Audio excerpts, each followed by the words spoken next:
प्रत्येक गावामध्ये कार्यकर्ता उभा राहिला पाहिजे, शेतकऱ्याला न्याय मिळाला पाहिजे. मग कुठल्या गावात डोळ्याचं शिबिर घ्या, आरोग्य शिबिर असू दे किंवा आणि कुठलीही सामाजिक प्रथा असू दे. परवा तर त्यांचा एक व्हिडिओ व्हायरल झाला की पाणीत अगदी चिकन मातीत सागरवर जात होते आणि मागणं कार्यकर्ते येत होते. परवा तर वाटेगावमध्ये आमचे उमेश गावडे कार्यकर्ते ते बोलता बोलता आम्हाला म्हणले की आज सागरवर एका पाण्यात रस्त्याने गेले आणि तिथले ग्रामस्थ म्हणले ही पानं कधीच आमची झाली नाही आणि कोण लक्ष देणार. दुसऱ्या तिसऱ्या दिवशी बंधूंनो या वाटेगावमधल्या पानंदीवर कॉन्क्रीट करून पडलं का नाही पडलं? पडलं का? तुम्हाला सांगतो एवढा साधा सोपा आणि आपल्याला लगेच निधी मिळणारा एकमेव माणूस आहे, त्याचं नाव आहे सदाभाऊ खोत. एकमेव माणूस आहे महाराष्ट्रात. माझं गाव पडळकर साहेब 700 मताचा आहे. 1,12,00,000 रुपयाचा निधी या सदाभाऊने दिलाय मला. 1,12,00,000 रुपयाचा निधी आमच्या छोट्या गावात. तर तुम्हाला सांगतो कुठलंही काम असं अगदी आता परवा अर्थसंकल्प झाला, अर्थसंकल्पीय अधिवेशन झालं.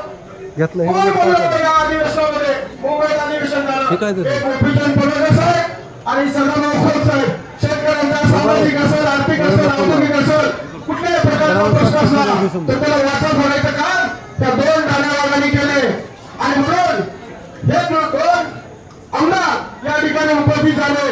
त्यांचा आमच्या वाटेगाव ग्रामस्थांच्या वतीनं, वाटेगाव जिल्हा परिषद मतदारसंघाच्या वतीनं पडळकर साहेब तुमचं आम्ही मनापासून अभिनंदन करतो. त्या पोर्चमध्ये जाऊन तिथनं फोटो घे, मागचा समजा मागचा फोटो घे, समजा पोर्चमध्ये जावं रे. अगदी कुडमुळे दिवशी असेल, साडी असेल, बाळी असेल, वंदने असेल, धनगर असेल, आम्ही तुमच्याकडे शिकलो.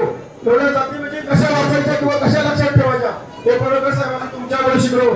आणि सदाभाऊ तरी आमचे घरचे मेंबर आहेत, अगदी भावा समान आहेत, वडिला समान आम्हाला पहिल्यापासून सांभाळलं. म्हणून आम्ही जी निवडणूक असेल, लोकसभेची निवडणूक होती, सदाभाऊ घराकडे आले. भाऊ म्हणजे आम्हाला माहित नाही, छोटस गाव आहे, 82 कामगार आहेत राजाराम बापू उद्योग समूहात. आमच्या 700 मतात 82 कुटुंब ही वेगळ्या उद्योग समूहातली रिटायर झालेली आणि सगळी मिळून त्यात आहे.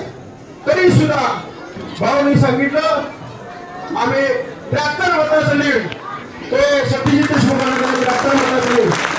लोकसभेला निवेदन मागितल्या वेळेला आम्हाला सांगितलं लीड पाहिजे, 51 मताचं लीड. हे लोकसभेला पडलं आणि विधानसभेला 73 मताचं पडलं.